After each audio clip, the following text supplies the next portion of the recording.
নদী নদী নদী সোজা যেতিস যদি, সঙ্গে যেতাম তোর আমি জীবন ভোর।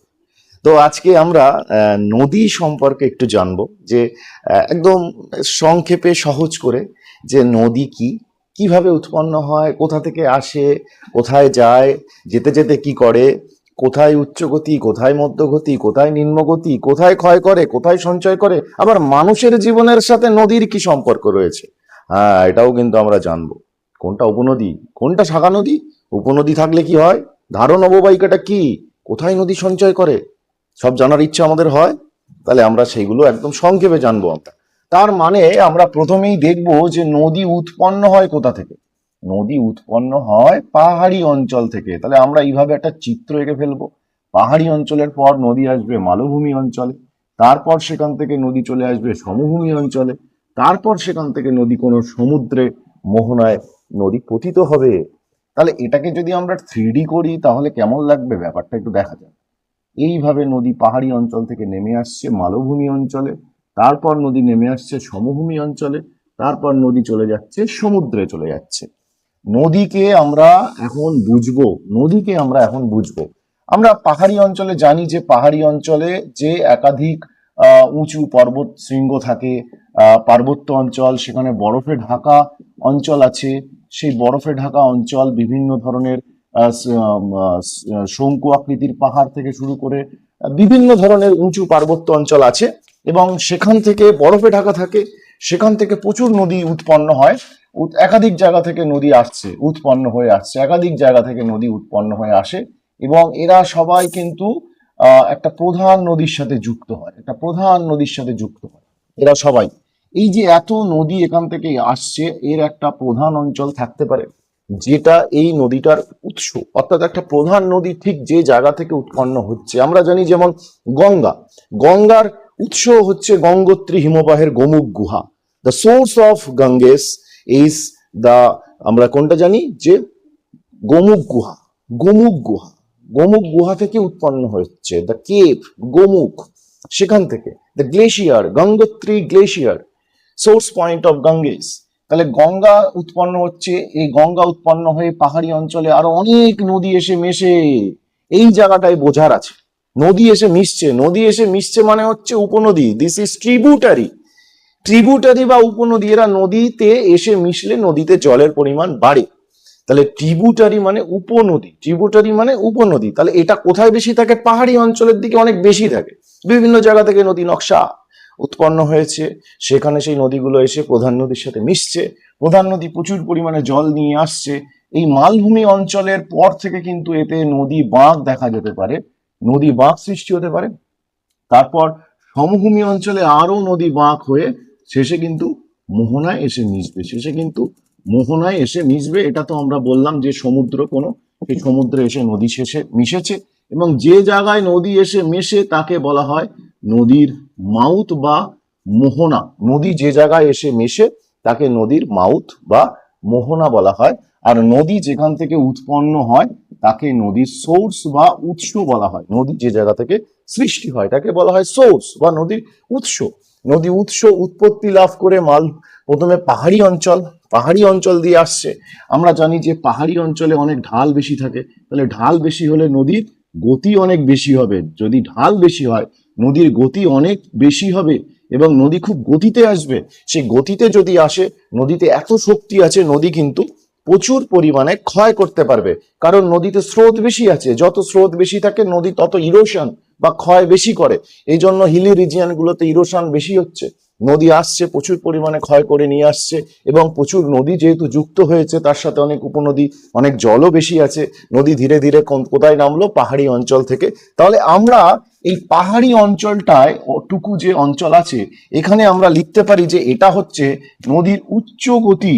উচ্চ গতি কেন এটা উচ্চ গতি, এটা পার্বত্য অঞ্চল, পার্বত্য বা হিলি রিজিয়ন। এটাকে আমরা আপার কোর্স বলতে পারি, আপার কোর্স বলতে পারি।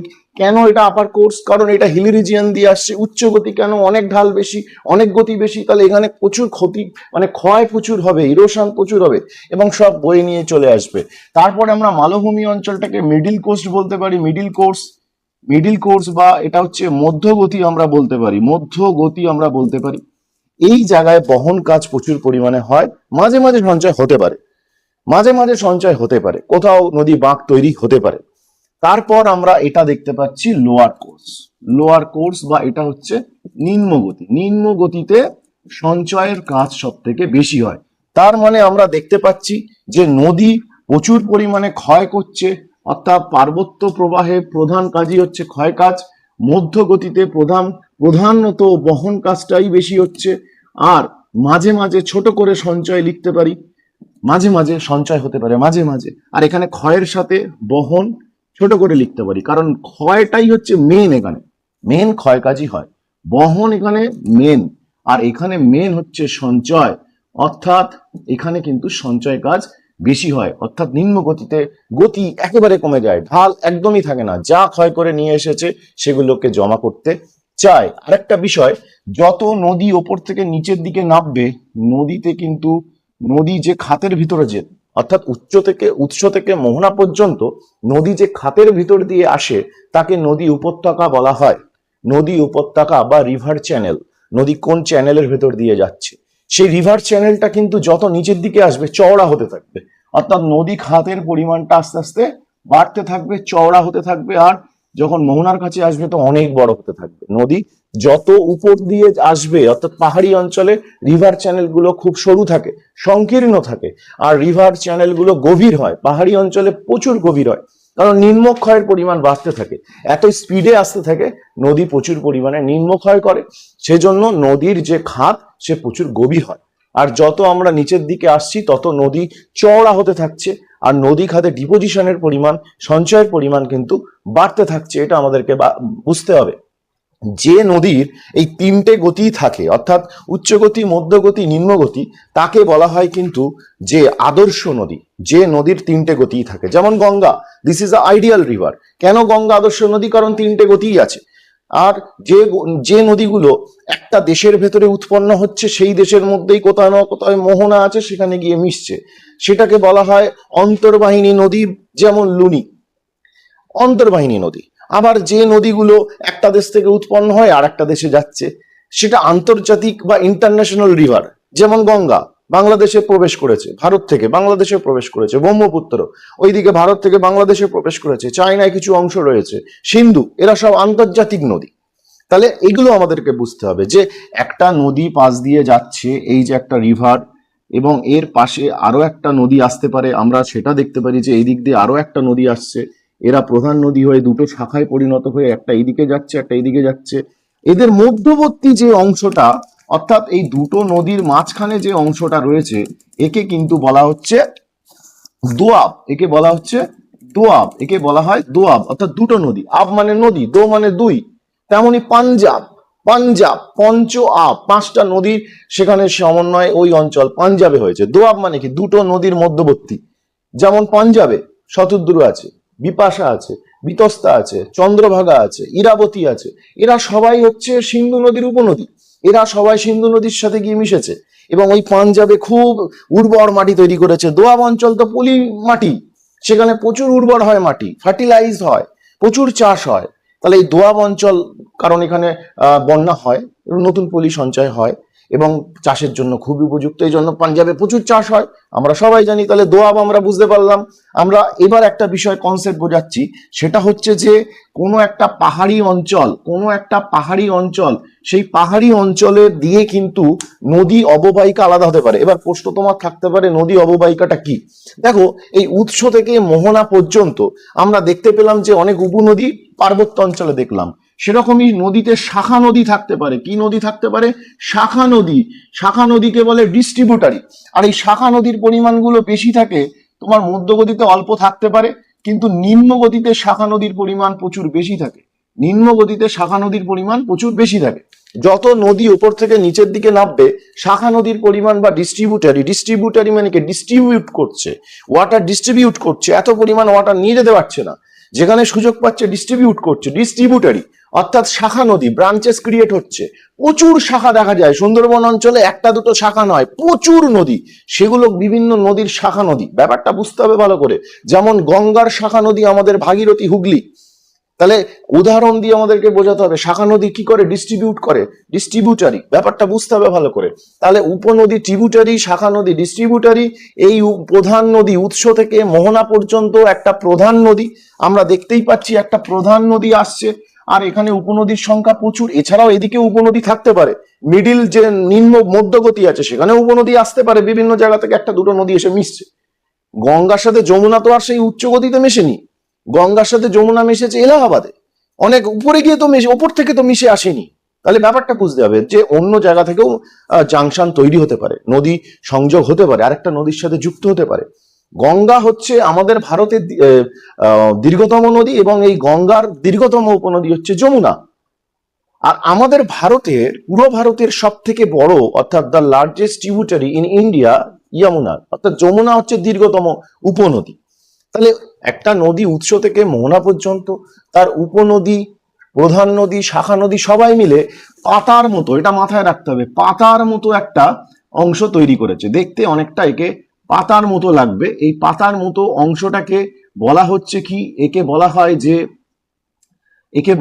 যে নদী অববাহিকা, একে বলা হয় নদী অববাহিকা। অর্থাৎ উৎস থেকে মোহনা পর্যন্ত এদেরকে পুরো, যদি আমরা পুরো এরিয়াটাকে কভার করি, একে অনেকটা পাতার মতো লাগে, এবং এটাই হচ্ছে নদী অববাহিকা। নদী অববাহিকা অনেকটা পাতার আকৃতি সম্পন্ন হয়, এবং এতে উৎস থেকে মোহনা পর্যন্ত উপনদীও থাকে, প্রধান নদীও থাকে, শাখা নদীও থাকে, এরা সবাই মিলে নদী অববাহিকা তৈরি করে। ব্যাপারটা বুঝতে হবে ভালো করে। এবং আমরা এদিকে দেখছি যে only for the hilly region, শুধুমাত্র পাহাড়ি অঞ্চলটাই কিন্তু, এই যে রিজিয়নটা, এই টোটাল রিজিয়নটাকে বলা হচ্ছে ধারণ অববাহিকা বা ক্যাচমেন্ট বেসিন। এটাকে বলা হয় ধারণ অববাহিকা। কেন একে ধারণ অববাহিকা বলা হয়? কারণ নদী ব্যবস্থাটাকে ও ধরে রেখেছে। একটা জিনিস বলো ভালো করে, যদি উপনদীর সংখ্যা এখানে বেশি হয় তাহলে নদীতে জল অনেক বেশি হবে, আবার এখানে উপনদীর সংখ্যা বেশি আছে, নদীতে ক্ষয় বেশি হবে। আবার যদি ক্ষয় বেশি হয়, নদী প্রচুর বহন করবে। সিস্টেমের অনেকটাই কিন্তু এই যে হিলি রিজিয়ন বা পার্বত্য অঞ্চল, তার উপর অনেকটাই ডিপেন্ড করছে।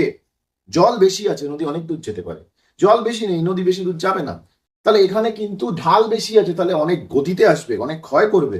তাহলে এই বিষয়গুলো এই অঞ্চলটার উপর ডিপেন্ড করছে। একে বলা হয় ধারণ অববাহিকা বা ক্যাচমেন্ট বেসিন। ব্যাপারটা বোঝা গেছে? এটাকে বলে ধারণ অববাহিকা। এটাও কিন্তু যেমন আমাদের পার্বত্য অঞ্চল, যেমন গঙ্গা নদীর ধারণ অববাহিকা, উৎস থেকে হরিদ্বার পর্যন্ত, এটা উচ্চগতি। উৎস থেকে হরিদ্বার পর্যন্ত এটা উচ্চগতি, অর্থাৎ যে গঙ্গোত্রী হিমবাহ সেখান থেকে হরিদ্বার পর্যন্ত এটা হচ্ছে উচ্চগতি। তারপর হরিদ্বার থেকে আমরা মুর্শিদাবাদ পর্যন্ত বলতে পারি যে এখানে মধ্যগতি রয়েছে, তারপরে বাকিটা মোহনা পর্যন্ত, বঙ্গোপসাগর পর্যন্ত নিম্নগতি। কিন্তু only this region is call the catchment basin বা ধারণ অববাহিকা। অর্থাৎ এই যে পার্বত্য প্রবাহ বা পার্বত্য অঞ্চল, এটা ধারণ অববাহিকা। উদাহরণ দিয়ে আমরা বুঝিয়ে দেবো।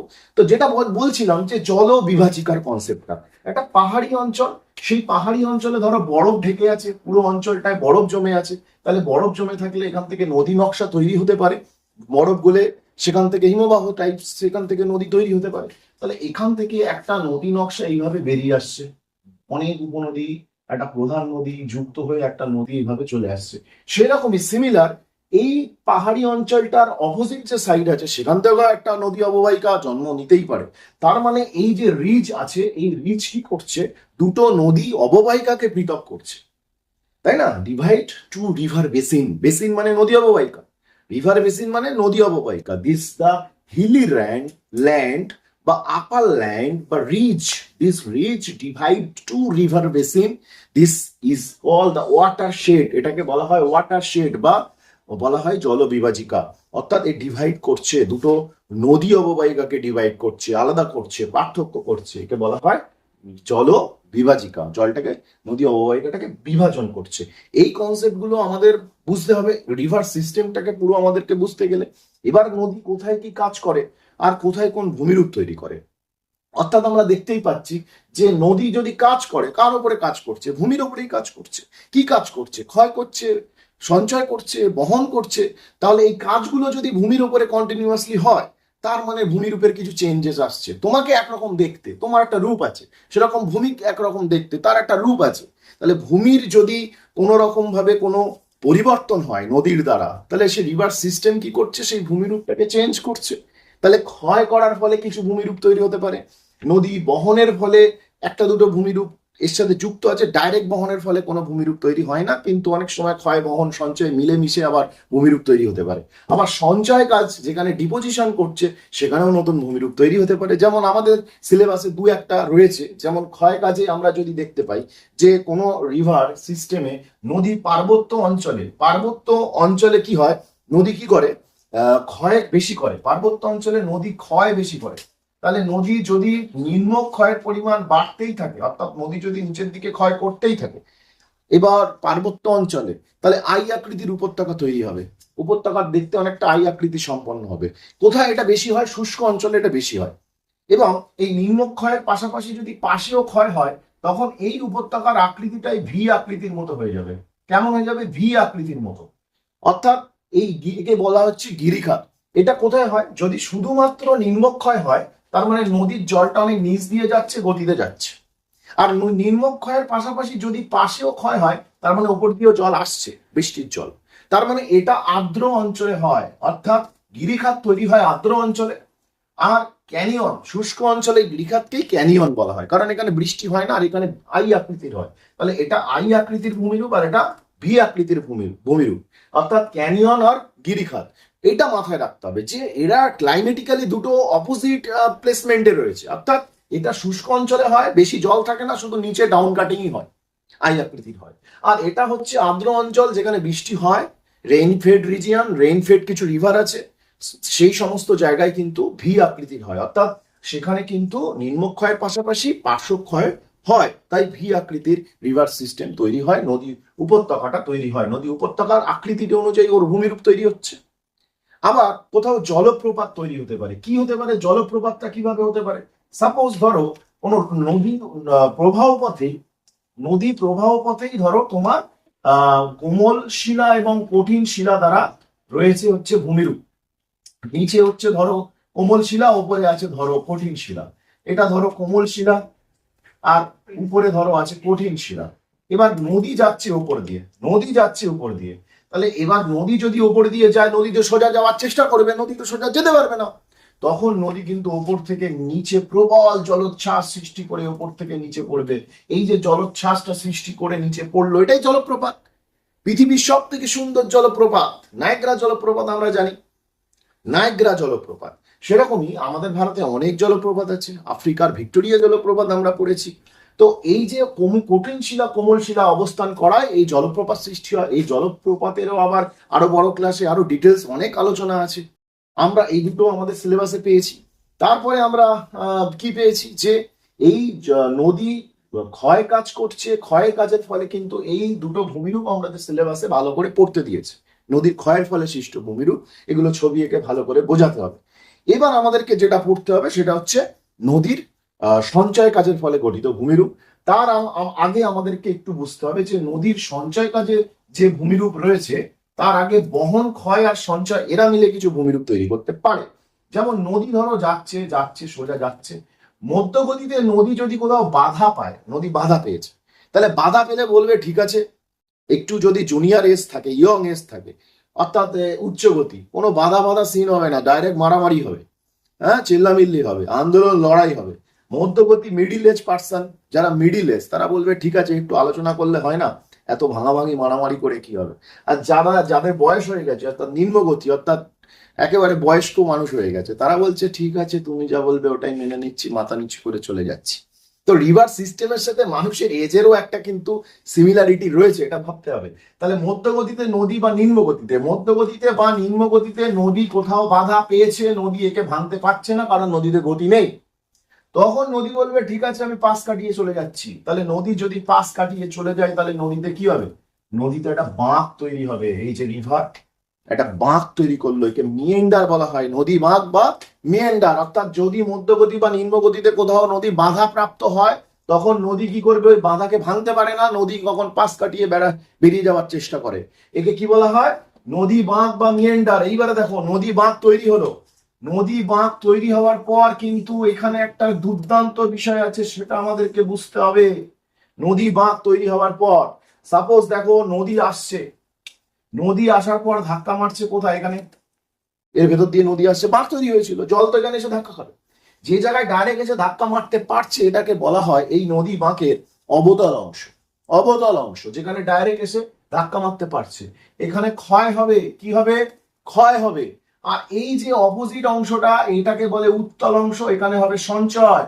তাহলে নদী বাঁকের এই যে দুটো অংশ তৈরি হলো, একটা অবতল আর একটা উত্তল, কনকেভ আর কনভেক্স, যে এখানে হচ্ছে ক্ষয় আর এখানে হচ্ছে সঞ্চয়। আবার নদী এসে ধাক্কা মারলো কোথায়? এখানে। তাহলে এখানে কি হবে? কি হবে? এই জায়গাটায় ধাক্কা মারতে পারছে, তাহলে এটা তো অবতল অংশ, কি হবে এখানটায়? ক্ষয় হবে। কি হবে? ক্ষয়। আর এই জায়গাটা কি হবে? সঞ্চয়। এখানটায় কি হবে? সঞ্চয়। তারপর নদী আবার সোজা যাওয়ার চেষ্টা করছে, এখানে গিয়ে আবার ধাক্কা মারবে, কি হবে? ক্ষয় হবে।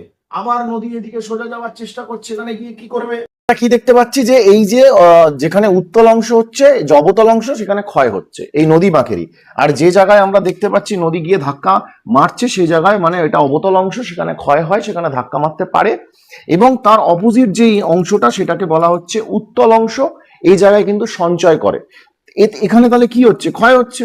তাহলে একটা অংশ আর এই একটা অংশ, দুটো অংশে কি হচ্ছে? ক্ষয় হচ্ছে না। তাহলে নদী যদি এই দুটো অংশে কন্টিনিউ ক্ষয় করে, তাহলে একটা সময় কি হবে? নদী সোজা চলে যাবে, আর বাকি এই যে অংশটা এই আলাদা হয়ে পড়ে থাকবে না, জলটা এখানে জমে থাকবে না, জমে থাকবে। তাহলে নদী তো সোজা যাবে, আর বাকি অংশে জল জমে যাবে। নদী এখন কেটে সোজা প্রবাহিত হয়েছে, আর বাকি অংশে জল জমে রয়েছে, এই জলটা তো এখানে থেকে যাবে। এই এই জলটা বা একে বলছে হ্রদ। আর এই হ্রদটাকে দেখতে মনে হয় অনেকটা ঘোড়ার খুঁড়ের মতো, একে অক্সবো লেক বা অষ্টক্ষুরাকৃতির হ্রদ বলা হয়। মতিঝিলে, মুর্শিদাবাদের ওখানে গঙ্গা নদীতে কিন্তু বেশ কিছু এরকম অশ্বক্ষুরাকৃতির হ্রদ কিন্তু আছে। তাহলে আমরা কি দেখতে পেলাম?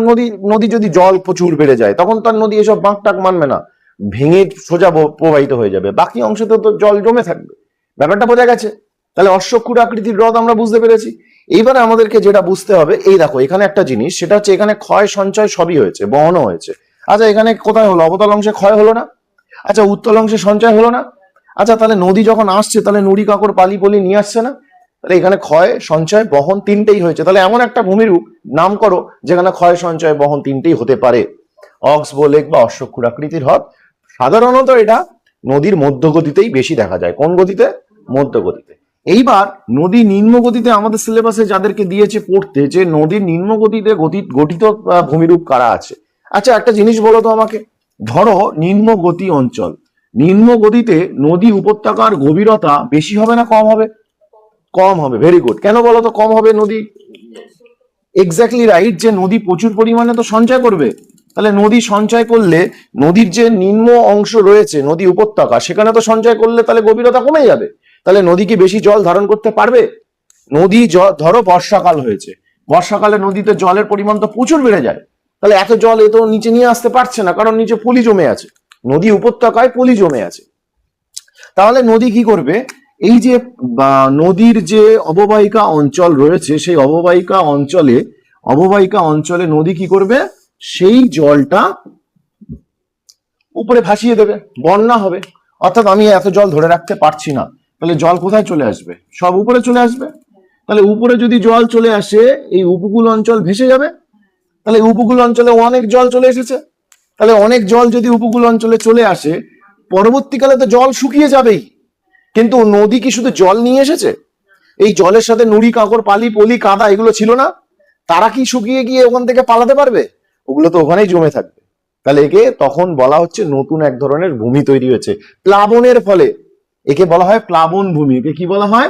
প্লাবন ভূমি। তাহলে এ তো উচ্চতা একটু হলেও বাড়বে, আশেপাশের অঞ্চল থেকে এর উচ্চতা একটু হলেও বেড়েছে। তাহলে মাঝে মাঝে কি এখানে জল জমা হ্রদ দেখা যেতে পারে না? আচ্ছা, এখানে একটা জিনিস তোমরা বলো তো, এটা উর্বর হবে না অনুর্বর হবে? অবশ্যই। চাষ ভালো হবে কি হবে না? ব্যাপারটা বুঝতে হবে ভালো করে। তাহলে প্লাবন ভূমি বুঝতে পেরেছো? একে ফ্ল্যাট প্লেইন বলা হয়। ব্যাপারটা বুঝতে পেরেছো? পলিগঠিত সমভূমি আমরা বলতে পারি। এটা মুছলাম। এরপরে নদী তার প্রবাহ পথে কোথাও না কোথাও বাধা পেয়ে নুড়িবালি পলি সঞ্চয় করতে পারে। নদী তার প্রবাহ পথে কোথাও না কোথাও নদী মধ্যবর্তী উপত্যকার মধ্যেই কোথাও না কোথাও বাধা পেয়ে নুড়িবালি পলি জমা করে দিয়েছে, এখানে গিয়ে পিকনিক করার মতো একটা জায়গা তৈরি করে দিয়েছে। নৌকো করে গিয়ে বা সাঁতার কেটে গিয়ে, ঠিক আছে, ওখানে আজ পিকনিক হবে। একে নদী দ্বীপ বলা হয়, নদী মধ্যবর্তী দ্বীপ বা নদী চর। ব্যাপারটা বোঝা গেছে? এটা নদীর মাঝেই হবে, নদী মধ্যবর্তী অঞ্চলেই হবে। আচ্ছা, এইবারে যে সিলেবাসে আমাদের যে ভূমিরূপটা পড়তে দিয়েছে, যে বদ্বীপ, বদ্বীপ বা ডেল্টা এটা কি? নদী মোহনা অঞ্চলে, নদীর কোথায়? মোহনা অঞ্চলে। নদী মোহনা অঞ্চলে একাধিক ব্রাঞ্চ তৈরি করতে পারে, একাধিক ব্রাঞ্চ তৈরি হতে পারে। মোহনা অঞ্চলে অনেক শাখা উৎপন্ন হতে পারে। নদী শাখায় অঞ্চলে কি করবে? নদী সঞ্চয় করবে। পলি বালি নুড়ি এগুলোকে নিয়ে গিয়ে কি করছে? সঞ্চয় করছে, তো সঞ্চয় করবে। এই সঞ্চয়টা বাংলায় মাত্রাহীন ব বা গ্রিক অক্ষর ডেল্টার মতো হতে পারে। এই সঞ্চয়টা বাংলায় মাত্রাহীন ব বা গ্রিক অক্ষর ডেল্টার মতো হতে পারে। ব্যাপারটা বুঝতে হবে ভালো করে। আমি দুটো দেখালাম, একাধিক হতে পারে। সবাই গিয়ে পলি কোথায় ফেলছে? সবাই গিয়ে পলি তো সমুদ্রে ফেলছে। তাহলে নদী এখান থেকে আসছে, এসে সব তো নুড়ি বালি পলি সব পাথর তো সমুদ্রে ফেলছে। তাহলে এখানে আস্তে আস্তে পলি জমে জমে পলিটা তো উঁচু হচ্ছে। উঁচু হয়ে এখানে কি হলো? নতুন একটা ভূমিরূপ তৈরি হয়ে গেল। তাকে দেখতে মাত্রাহীন ব বা গ্রিক অক্ষর ডেল্টার মতো। তাহলে নদী যাচ্ছে, ব্রাঞ্চ ক্রিয়েট করেছে, যেখানে জমানোর সে নদী তার মোহনায় গিয়ে কিন্তু পলি বালি কাদা যাই আছোক সেগুলো ফেলছে, ফেলে উঁচু করছে, নতুন একটা সঞ্চয়জাত ভূমিরূপ তৈরি হচ্ছে। একে কি নাম দেওয়া হয়েছে? বদ্বীপ, বদ্বীপ বা ডেল্টা। গ্রিক অক্ষর fourth letter Greek fourth letter বা বাংলায় মাত্রাহীন ব।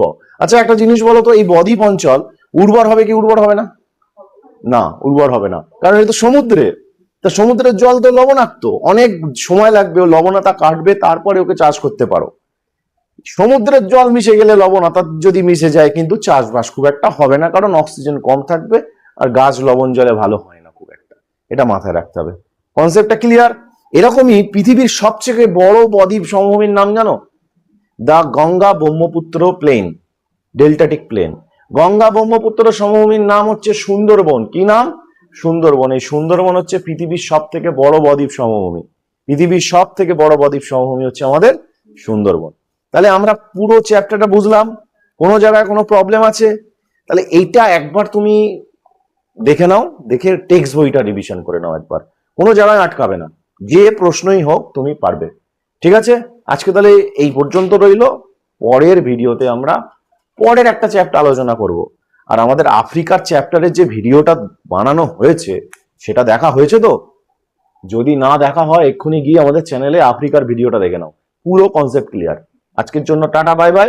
বাবা মার স্বপ্ন সত্যি করতে হবে, তার জন্য পড়ার ব্যাগ আর বই খাতা ছাড়া ওঠা যাবে না। ভালো থেকো।